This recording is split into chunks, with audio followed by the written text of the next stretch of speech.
Okay, I'll call this regular session of the Greenville City Council to order, January 10th, 2023 at 6:04:05. I'm sorry we're a little late.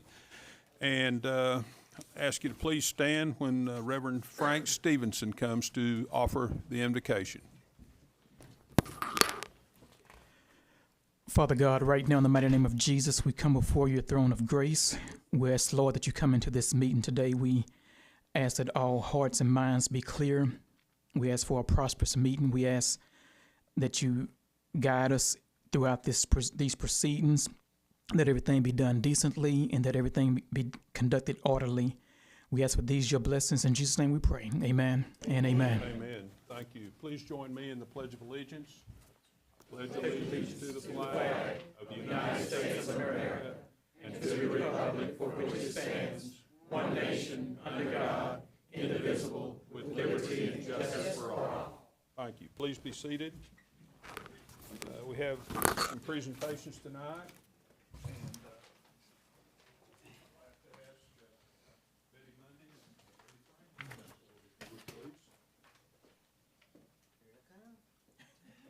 You're not. Is Betty Franklin here? I haven't seen her. Okay.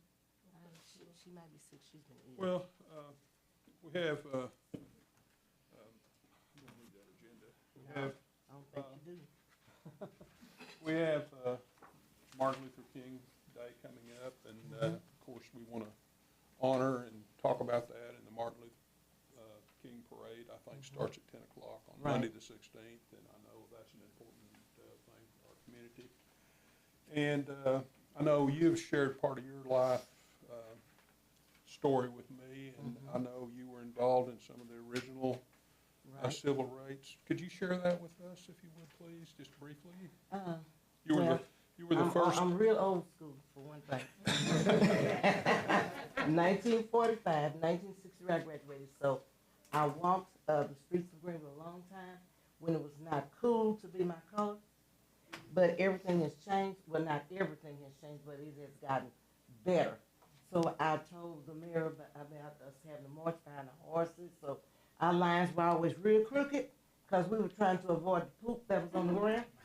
And I also told him about the times that Greenville High wanted to change our school colors because we had asked for new uniforms. Our colors were purple and gold.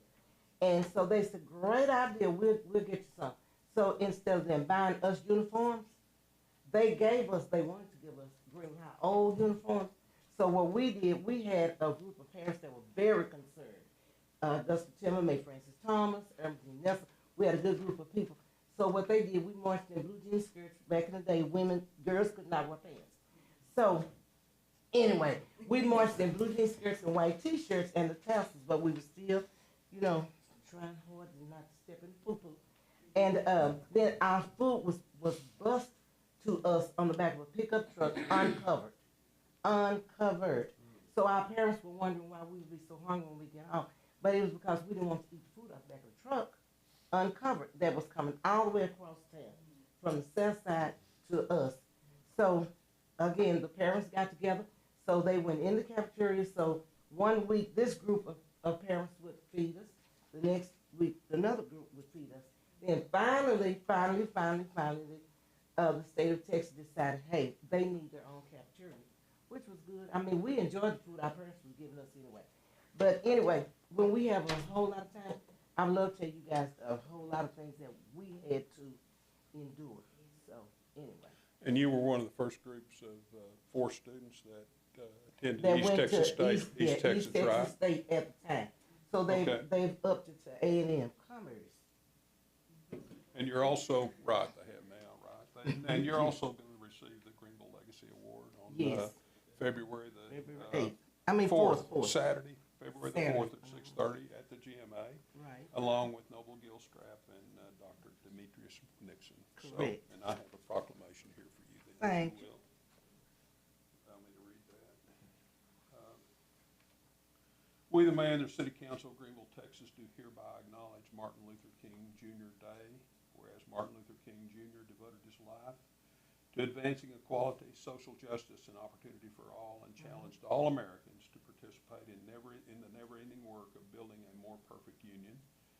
And whereas Dr. King's teachings can continue to guide and inspire us in addressing challenges in our communities, and whereas the King Holiday and Service Act, which was enacted in 1994, designated the King Holiday as a national day of volunteer service, and whereas since 1994, millions of Americans have been inspired by the life and work of Dr. Martin Luther King to serve their neighbors and communities on the King Holiday. And whereas serving on the King Holiday is an appropriate way to honor Dr. King, meet local and national needs, bring our citizens together, and strengthen our communities and our nation. Now, therefore, we do proclaim January 16, 2023 as a day of observance of Martin Luther King Day. And thank you very much. Thank you. Yes. And congratulations. Thank you. Appreciate you sharing that story.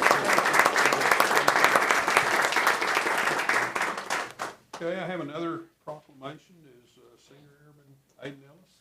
Would you come forward, please? And we're very proud now that we have a squadron of the Civil Air Patrol here, and they've been here for about a year, and they're waiting for permanent quarters at the airport, and I think they're happy. I think it's growing now. Maybe they have over 40 cadets, I've understood. So it's been very, very successful and a positive thing for our community. It's a real feather in Greenville's cap to have one here. And so I want to present this proclamation to Aiden Ellis, Senior Airman Aiden Ellis, as he was selected as Cadet of the Year this year. So, whereas the Civil Air Patrol has been supporting America's communities with emergency response, diverse aviation, ground services, youth development, and promotion of air, space, and cyber power for over 80 years. I think that cyber power may be a stretch for 80 years, right? But anyway, whereas cadet programs attract over 24,000 members from ages 12 to 20 for participation in cadet programs and educates youth in 4 main program areas: leadership, aerospace, fitness, and character of development. And whereas cadet programs introduce thousands of cadets to cyber defense, and furthermore, Civil Air Patrol cadets make approximately 10% of the Air Force Academy's classes each year. Think about that. Really wonderful program for us. Whereas Senior Airman Aiden Ellis has been named Civil Air Patrol Cadet of the Year, and now therefore we, the City Council, do hereby deem it as an honor to recognize this outstanding achievement and prestigious award to be chosen as Civil Air Patrol Cadet of the Year recipient with sincere congratulations and best wishes for your future endeavors. So, thank you very much and congratulations. Would you like some of your family to come up here and take a picture? Anybody want to take a picture? Okay. Okay.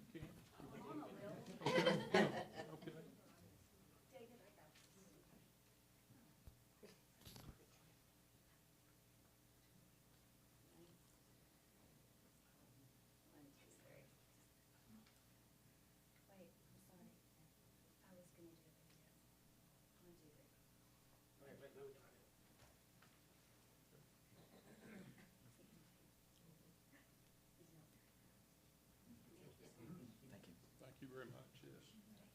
I want to recognize Choya, who's there in the back, and she is the person who made all this happen with Civil Air Patrol. And if you haven't had a presentation from her, you will love it. I mean, she could sell ice to Eskimos, I think.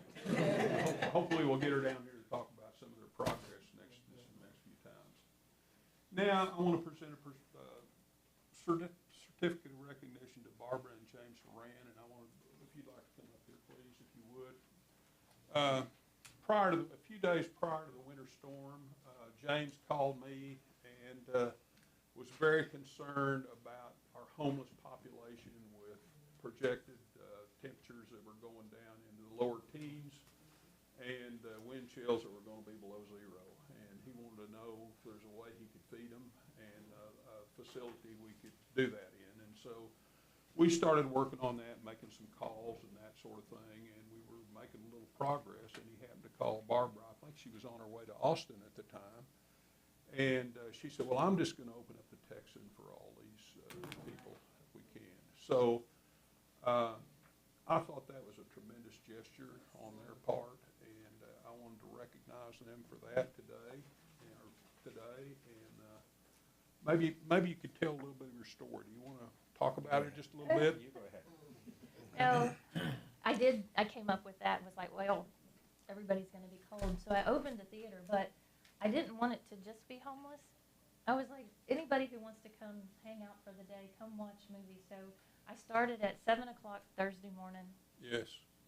We had a movie marathon for almost 7 days.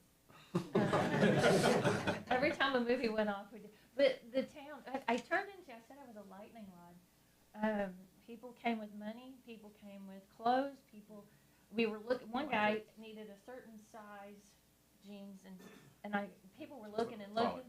And then all of a sudden, I heard, he told me, he said, somebody went, okay, this is silly. Here's some money. Go to Atwood's, get him clothes. So we didn't just give old clothes. We had brand new. We had somebody who had made a whole bunch of hats, knitted them. I knitted or crocheted. So we had like 20 or 30 or I don't know, the whole box full of hats for people. And so things kept showing up at the theater.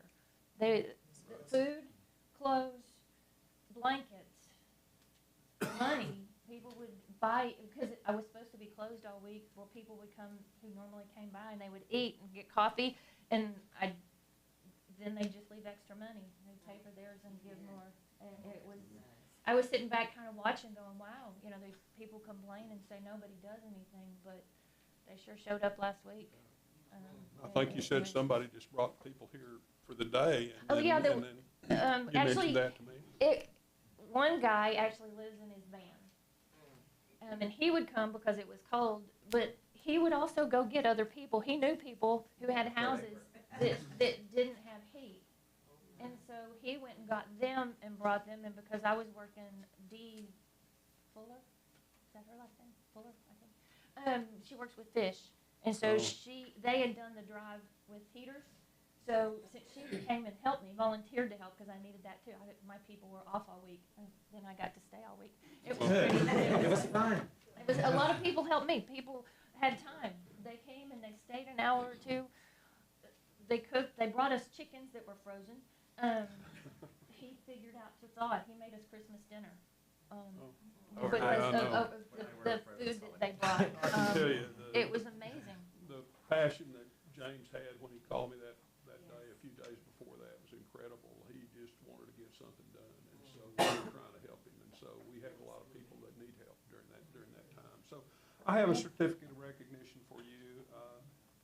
During the recent winter storm with temperatures that dipped into the single digits and wind chills below zero, James Horan provided food service, and Barbara Horan opened the doors to Texans to provide shelter and warmth to our homeless population. Their act of extreme generosity included hot meals and entertainment for almost a week until the storm passed. We are honored to call them citizens, and we recognize Barbara and James for their kind and thoughtful humanitarian efforts in the spirit of community service to a population in need. And thank you very, very much. We're very appreciative. There's only one of these. We'll get you another one. Okay, we'll do that. Okay, thank you very, very much. Thank you. Appreciate it. Yeah.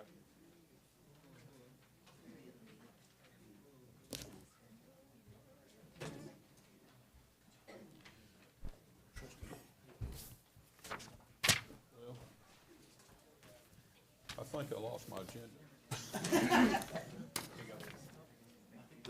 The next thing was I think I don't need it. Anyway, okay, I'll call your attention to two placeholders in the agenda, citizens to be heard and public testimony. I think all of you know this. If you have an agenda, citizens to be heard is for an invitation for citizens to speak on items that are not already scheduled for public hearing or listed on the agenda, and public testimony is for items that are on the agenda. We have a public hearing tonight in item 6A, and public testimony will start with item 7A. So if you'd like to address the council on any of these items, please present a citizen's comment card to the city secretary. Thank you.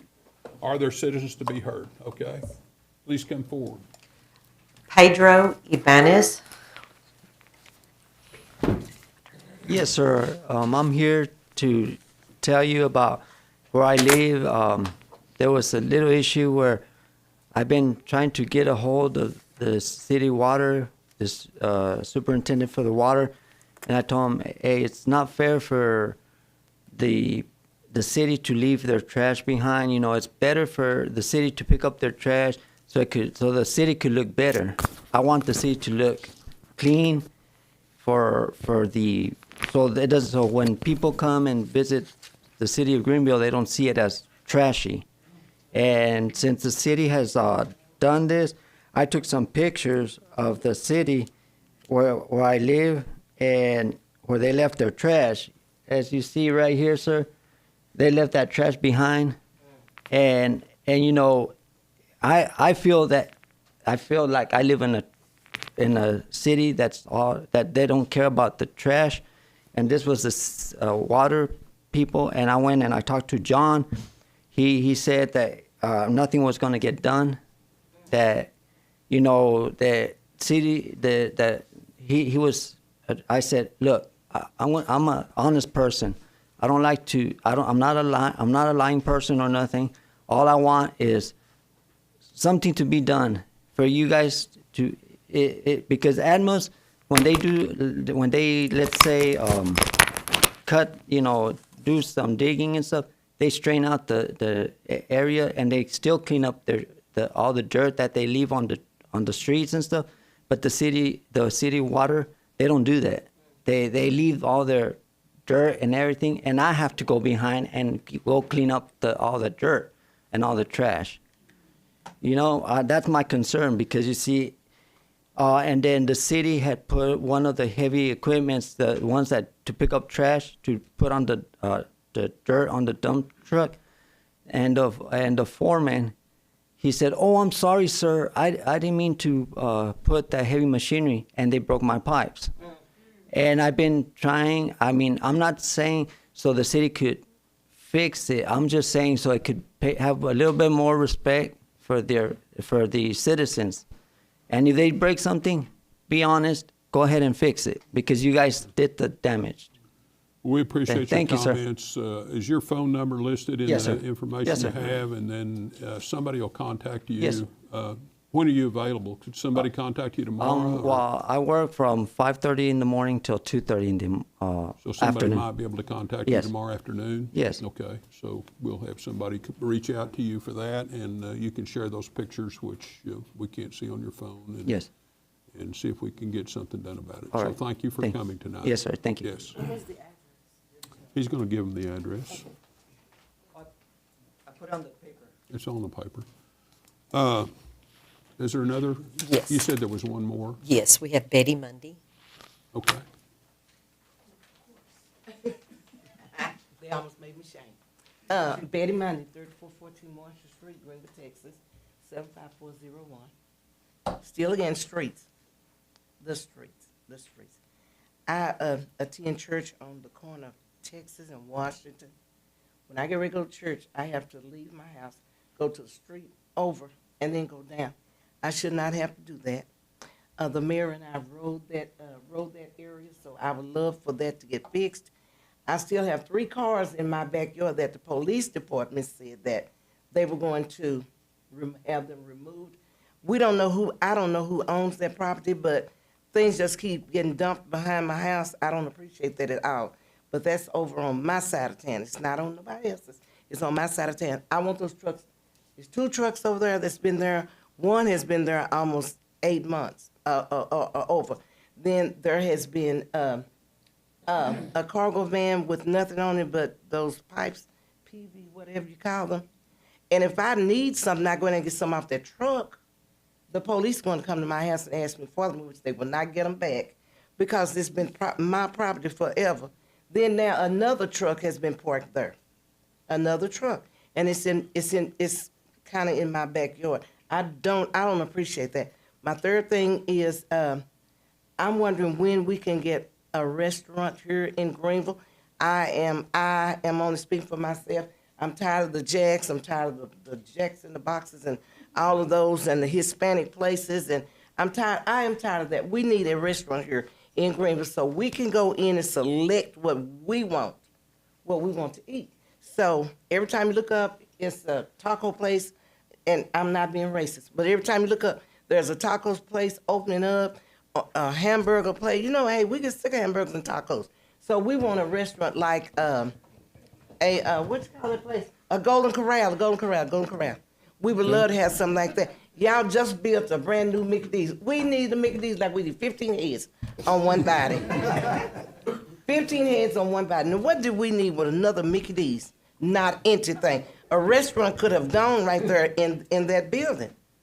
So, you know, hey, we just need something. We need something else. And I'm like this man right here. I would love to see my community cleaned up. It used to be cleaned up all the time by two men that used to do it.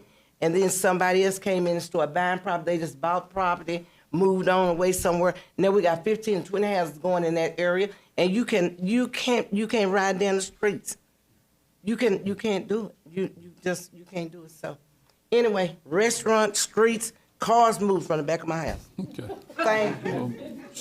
Well, somebody, Miss Monday, did you have a comment, Kenny? Yes. Okay. I made a comment about 2 weeks ago. I left a message from Ms.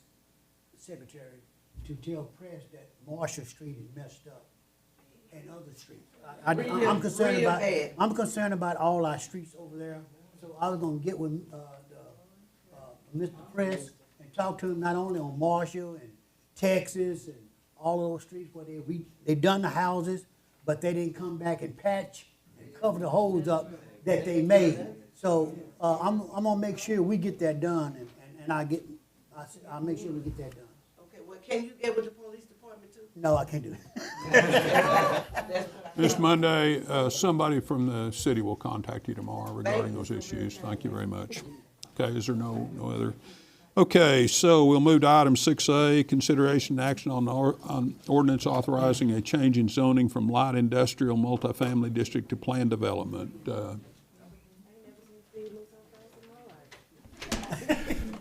Good evening, Mayor, Council. This is a zoning change. You may have heard the name Pine Gates before. This is what it is. The property is actually located on this tract. Right up there, it goes all the way up to the railroad. It goes to the railroad either side is what it does. So currently, the property in the front is zoned commercial. The back part is zoned light industrial. I don't know if y'all remember it or not, but a couple of years ago, we took a piece in here, I forget how many acres it was, something like this right here, and changed it to multifamily. So they've got a new plan they've come up with, and I really like it. I'd like to get rid of that light industrial right there. They want to go with a planned development. Basically, it looks something like this. This would be the multifamily, which is still there, or we're changing the zoning, but it'd be planned development. So this piece here would be apartments. You'd have possibly some storage building. All this in white up here would be commercial zone. It currently is. A convenience store, possibly a hotel, motel. That's what they're looking at. These are just retail spaces out here. And then the yellow is single family 3 zoning, which I think fits right here. If y'all remember back when we started talking about SF3 zoning, we talked about we would take them on a case by case basis in North Greenville. I think it'll fit right here, especially with apartments. That's a pretty good transition instead of going all the way up to 2. They've hired a professional planner and an engineer to do this project. And I feel like we're at a place now, if we go with this, that we can get it up and running. And I'd like to see us get it going. I sent out 14 notices on the property owners that surround it. By the way, all this back here in the back is all floodplain. It's unbuildable. They're going to build a detention pond and a walking track and stuff back there. I sent out 14 property owner letters, and I only got one back that was actually in favor of the project. I was quite pleased with that, and then took it to P&Z last month, and they unanimously recommended approval of this PD, and I do too. The only I don't know if it's on here or not, probably not. The only caveat I have is and it should have been in your packet, is the service plan, concept plan written. Was it in there? And so there's one place in there where they'd asked for that a hotel could go in there, either limited or or full service as a matter of right. I did not like that. We changed that back to if it's limited, then it would still require the conditional use permit, and I think we should keep that in place. They agreed with that also. So the service plan you have may or may not show that. I think it probably does because I believe Carla changed it, but I think it's a good project. We've already got water and sewer in there to a little ways there, so it's an opportunity to do something with it. We haven't done anything with it in a long, long time, and Any staff questions for would Steve? recommend it. I do. Yes, So ma'am. I know that we know where this area is, but can Yes. you better explain so people who see these maps know where this area is in town? Well, this is Joe Ramsey out here. 380's up to the top. Lee Street's running across here. O'Neill Street, that's O'Neill right there. Those are the I forget which part. Rangeview? Yes, those are Ridgeview. If you remember by Ridgeview, there's a railroad track that runs there, and then a little bit north, just a little bit south of Lee Street, there's another railroad, and the property's actually in between those two railroads. So what you looked at on that concept, basically where I'm going right here, everything this way is in the floodplain, so most of this build will be right along here, but it'll be right off of 69. And this is that high, like that hillside portion? Yeah. There's actually a road there now. I think we're going to move that. I know their planner's here. He probably going to speak on it a little bit, but yeah. Okay. Yep. Okay, any other questions for Steve before we invite the planner up? Okay. And Steve, this is the same developer as before a few years back? Same owner, yes. Yes. The same owner as the one who has the duplexes in the area? I mean, the apartments in the area? Same one that proposed. She's got the townhomes The, off up of. the street? Okay. Yep. Yeah, off of Lee Street. Yeah. She's here. Okay. Would you like to come forward and talk about your project? Good. Good evening, Mayor Ransom, members of the council, staff. My name is David Califer. I'm with Peloton Land Solutions, 11,000 Frisco Street, Suite 400, Frisco, Texas, 75033. As Steve mentioned earlier, we are in agreement with the CUP for the non-service hotel. We did agree to that at the P&Z meeting. We're looking at, I think I wrote some acreages down for y'all. The commercial tract, we have about 17 acres. The single family total, we're about 33, 9.8 in the floodplain. And then the multifamily tract gross is just under 25 acres. You take the floodplain out in the street, and we're about 17 acres. So we're looking at about 400 units of apartments there. Density-wise, we're at a 4.0 for the single family. So we feel that's in keeping with the affordable type housing product that we're looking to do here. And we have no issues with Steve's report, and we respectfully request your approval. Any questions for the developer? Okay. If not, I'll thank you very much. You're welcome. If not, I'll open the public hearing. Is anyone here would like to speak either in favor of this project? Is there anyone here who would like to speak in opposition to this project? If not, I'll close the public hearing. What is the pleasure of the council? I'd like to make a motion to approve. Second. Motion second, please vote.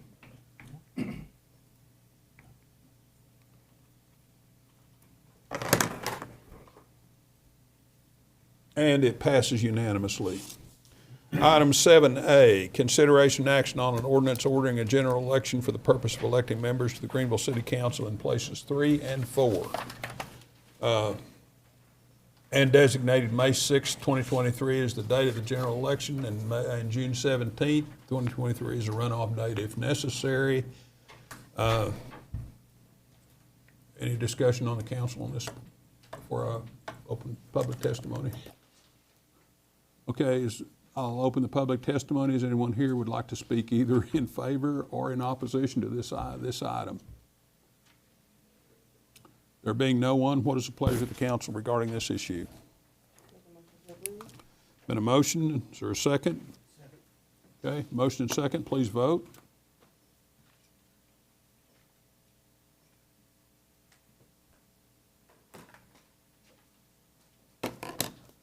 And it passes unanimously. And what, can you just review for us, Carla, what is the date for the begin filing? The filing date is January the 18th is the first day to file, and February 17th is the close of that. Okay, thank you very much. Item 7B, consideration action on an ordinance authorizing the donation of 3 feral cat kennels to Texas A&M University Commerce Veterinary School. Yes, Mayor.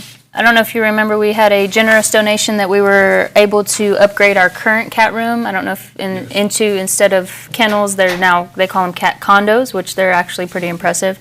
And so with that, we were able to move our older cat kennels back to the feral cat room where we hold those cats. And then so the ones that were in that location are now just being stored in our dog isolation area. We just recently started a very good partnership with A&M Commerce Veterinary Tech Program. They come to our shelter every single day, assist with things. They even worked over the holiday when they were off of school, and so it's been a very beneficial partnership. So we'd like to be able to donate the older kennels that were purchased in the 1990s. We no longer need them or use them. They could use them for the smaller things that they do over at their location at A&M Commerce, so we'd like to donate those to them. Any questions regarding this issue? If not, I'll open this item for public testimony. Does anyone like to speak either in favor or opposition to this item 7B? There being no one, what is the pleasure of the council? Make a motion to approve. Been a motion, is a second? Motion is second, please vote.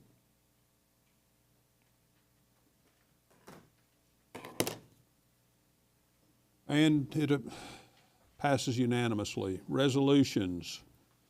8A, resolution and action on a resolution approving unit price construction contracts with Tricon and PaveCon for the 2023 annual street repair program. Press. Yes, sir. Good evening and Happy New Year to everyone. No, this is, we do this every year, annual contract for the street repairs that we need done, and we got 2 contractors. We like to get them both under contract. We can use them interchangeably and get what we need to get done. And we put it out to bid, and these were the only 2 that bid it. So I feel comfortable because we use both of them with our bond project, and they've all done an outstanding job for us. Okay. Any questions for press regarding this issue? Okay. I guess there are no questions. Thank you. I'll open this item up for public testimony. Does anyone like to speak either in favor or opposition to this item 8A? There being no one, what is the pleasure of the council? Okay. Second. The motion is second, please vote.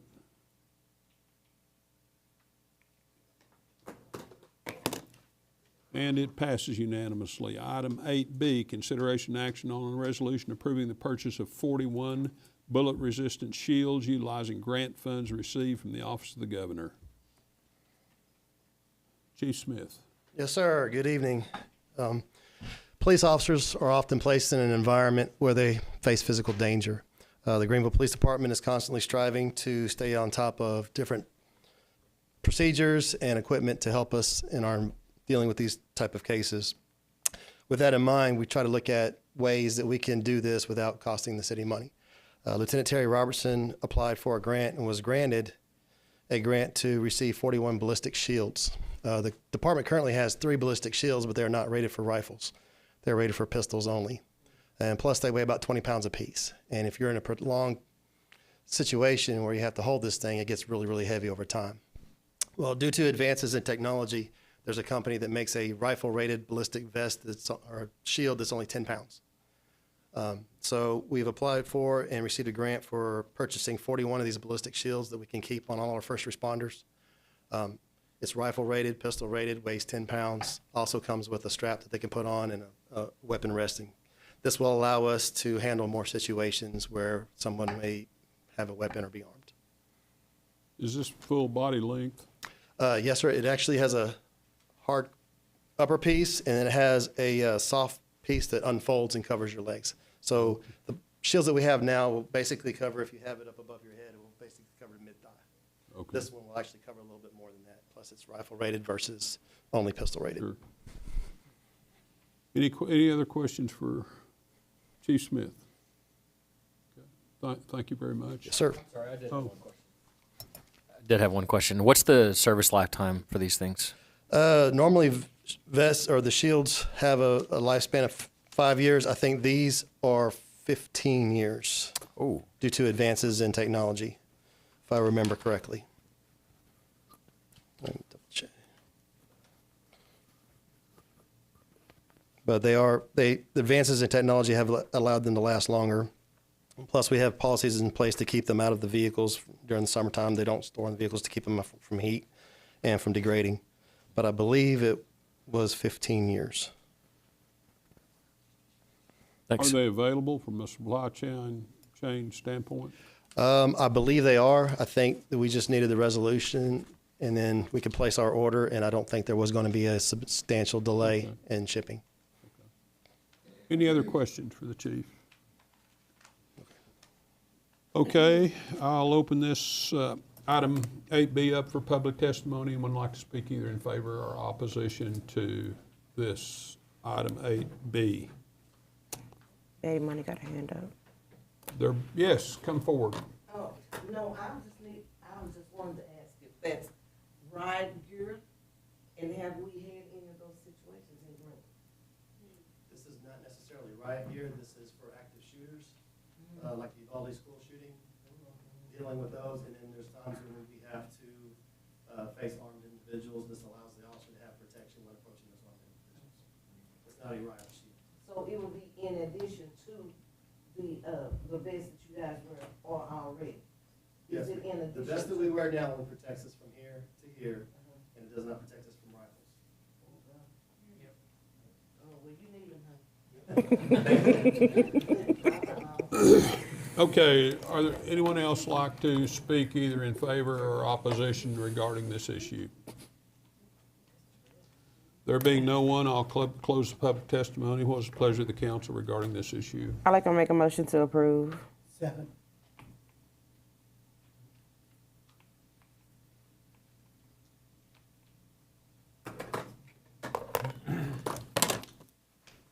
And it passes unanimously. Item 8C, consideration action on a resolution appointing and reappointing members and naming chairman to the following boards and commissions, which include Animal Shelter Advisory Board, Planning and Zoning Commission, and Substandards Rehabilitation Board. And I think Terry Thomas is the chairman of this committee, and he's going to present the committee's recommendation regarding these appointments. I will, Mayor, thank you. The mayor, I, and Ben Collins are on that board, and we went through, I'll just start with Planning and Zoning. The chairman for that board is Bernice Brown. We're going to have Karen Bates, Wayne Morris, and Philip Robinson. For the Animal Shelter, the chair will be Danielle Hood, Michelle Yost, and Brandon Crodel. He was here a second ago, I believe. Substandard Structures, the chairman will be Glover George, James Evans, and Kelly Reagan. Okay, and are there any questions of the council regarding those issues? If not, I'll open this item 8C for public testimony. Anyone like to speak either in favor or opposition to these appointments? There being no one, I'll close public testimony. What is the pleasure of the council? Okay, is there a motion? Is there a second? Second. Okay, motion second. Please vote.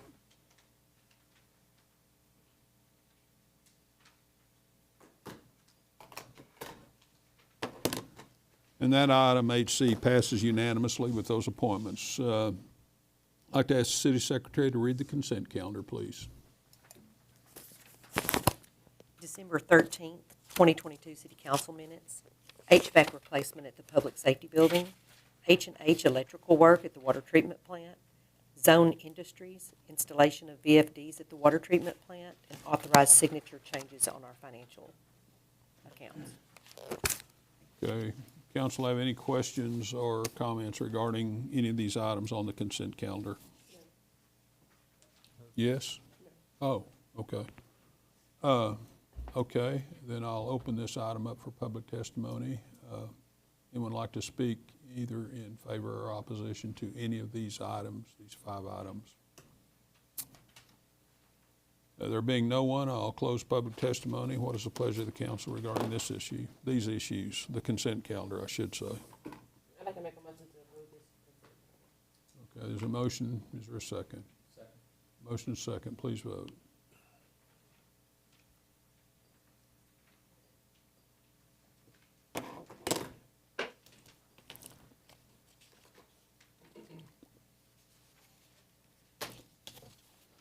And it passes unanimously. You have before you city staff and council reports, the November financials. GP, would you give us a report on that, please? Hey, good evening, council. So I'll be reviewing the November monthly financial report. And then as a reminder, at November, we're 17% through the year at this point as we're going through the numbers and the percentages. So first we'll review our general fund and where we're at with those expenses and revenues. So year to date, at the end of November, we're about $3.8 million in revenues, or about 13% of expected collections, and then our expenditures are just below $5 million, or 15% of budgeted expectations. And then our breakdown of our revenues, our biggest pool there so far is our sales tax. At 48%, we really start getting the property tax revenues in beginning really the January through March timeframe. And until that point, sales tax will tend to lead there. For our expenses, our biggest pool there is public safety at about 58%, making up $2.8 million of those expenses. Sales taxes year to date through November 2023, sales tax collections are up $107,000 or 7% compared to last year. So we're probably starting to level off there as we kept getting higher and higher sales taxes. It's looking like we're finally at that leveling off period. So our sales tax target to make budget was $10.8 million. Right now we're at 1.7, leaving just above $9 million remaining sales tax to collect to meet our budget. And then this is just a look at that same number, but as far as the city-only portion current period collections, those for November were $886,177 remitted for November 22, an increase of 3.67% compared to November 2021. And then as a reminder, these were collected by businesses in September, reported in October, and then distributed to the city in November. And then this is just that charted out over the years. And again, you'll see kind of we had that big jump from 19 to 20, 20 to 21, and then it seems like we're finally leveling off here, 21 to 22. This is a review of our water and sewer revenues. In total, the revenues through November are $3.3 million, or 17% of budgeted expectations, which is where we need to be, 17% through the year. So it looks like we're pretty on target with those projections. And then going down, that's just a review of the water number, the wastewater number. So 1.7 million, 1.2 million, and then 386,000 in other fees, charges that bring us to that 3.3 number. And then this is a review of the hotel motel occupancy tax. The November 22 collections came out just above $70,000, which was an increase of 1.47% compared to November 21. And then you'll see that blue line there is the current year, red is the prior year, and then green is 2 years ago. So we're starting out at that same trend, just at kind of a slightly elevated number compared to last year, which is right where we want to be. And then does anybody have any questions? Awesome, thank you. I have a question. Have you made any progress on silos for sales tax? In other words, general restaurant revenue or home improvement revenue? Yeah, so that last report I gave a few months ago, yeah, so our only challenge with that is it doesn't report month to month, it reports quarterly. So, for example, whenever I gave that last quarter review, I'll be able to give the next one either at next meeting or the first meeting in February. Okay. So unfortunately, I'm only able to report it quarterly because that's how Munis Services reports it to us. It doesn't give it to us monthly. So really, I'll only be able to give that on a quarterly basis. But so yeah, that'll be ready. I think, yeah, when I give the December. How many categories are you going to have? I think about the same, a dozen or so. That's good. Yeah. Okay, thank you. Yep, Any other questions for GP? Awesome, thank you. Not monthly status report, Summer?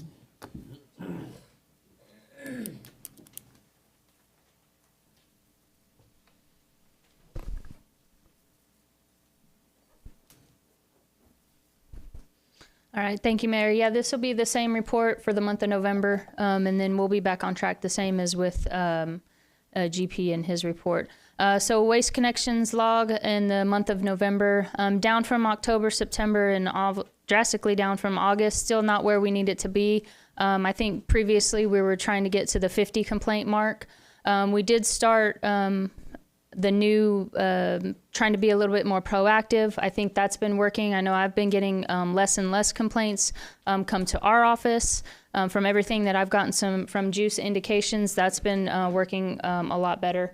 We do have, starting in the month of January, follow-up meetings with them on a monthly basis to give our feedback to them, and they would give our feedback. So in the next couple of weeks, we'll be meeting with them between myself, Waste Connections, and Juice, and we'll move forward from there. Contractor utility cuts, a little bit up to 15 from October. And so that's the contractor cuts that if we do a larger water break or things like that, where our contractor comes in and helps. And you guys just approved a couple of those contractors. Banda is also another one that helps us with that as well. Can I ask a question on that? Sure. Are those contractors are on an available basis? They're not working full time on those cuts, right? That's correct. And Okay. if you want to go into more, that we can't handle, say it the again. city can't handle, then you call them in to take care of that. Well, they do the larger cuts, so they're not All just the this. larger cuts. Yes, all the larger utility cuts. Like for instance, the one that was just here on Wesley, just right outside, like in the intersection of Wesley and was it Pickett? It's just right here. It was just back in November, I think it was, and so that was the larger one. So we fixed the break, obviously. And then they came back and Banda Construction actually fixed that one. So those larger ones that would go all the way across the road, I don't know what dimensions that Press gives, but necessarily. But yes, they're on with those unit price contracts to be able to do that. Well, if they were working full time and we had enough utility cuts, it seemed like they do more than 15 in a month. That's what I'm trying to reconcile. I mean, I can let Press speak to how many they do. I mean, I don't know. I'd have to look and see how many Well, does that mean if they've larger only breaks that done we 15 had? that we've run out of utility cuts to fix? No, what happens is the asphalt plant shut down a good bit in November, December. Okay. We can't get Yeah, asphalt. I was going to ask that earlier. Yeah, that's what happens to us. I mean, we call RK Hall, they're not making asphalt this week. Okay. So, and it's historically during November with the holidays and then going into December, a lot of the asphalt plants shut down that week, Christmas, New Year's. Sure. They're just now getting cranked back up. So that's part of it, it's just availability of material. Okay. And I'm sure in the next report there'll be a lot more. There are a lot more water breaks too, especially over the holidays. There was a lot of those, so there'll be a lot. I would expect that to jump in the next report. Press, last year, was that not some temperature related or something as well? Last year, we had temperature problems. We had a little bit this year. Right. When we had that hard freeze, they shut down and they don't want to crank back up for a while. Thank you. Potholes, these are the ones that are in-house. About 30 in the month of November. A little bit down from October, but not anything drastic that from the last couple of months.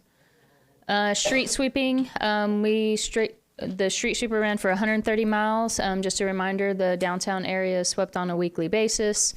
So that's been taken care of. So we got quite a bit. The weather helped there. It wasn't too crazy in November. Now December might be a different story. This was mowed through December. This is through December 15th. Those are the typical areas that are mowed on a regular basis: Bethel Road, Hallmark, Long Branch Channel. Just a portion of that was mowed, but that's a continued basis because we have to start at one end of town and end up at the other end of town. And that was through December 15th. Line of sight intersections. In November, we did 17 of those. Signs replaced. They replaced about 20 of those. Those are just your typical stop signs that get hit or things that fall down and things like that. There's quite a few of those around town, unfortunately. or if they're, they're faded or things like that. In the month of November, there was 23 building permits issued. So that allowed them to move forward with building anything. And then in the month of November, there was 8 COs that were issued, certificates of occupancy. And then we're about at the same spot that we are for the raw water line. Not much has changed there. I'm still working on that, so no big updates there. And I'll be happy to answer any more questions if you had any. Any questions for the city manager? If not, thank you. Thank you. Move to item 11, city council discussion or for proposed agenda items. Are there any items city council would like to add to proposed agenda? If not, you have item 12, board and commission. You have the Greenville Board of Development minutes from the meeting, their meeting on November the 15th. And we've already conducted executive session. We thank you for being here tonight, and this meeting is adjourned.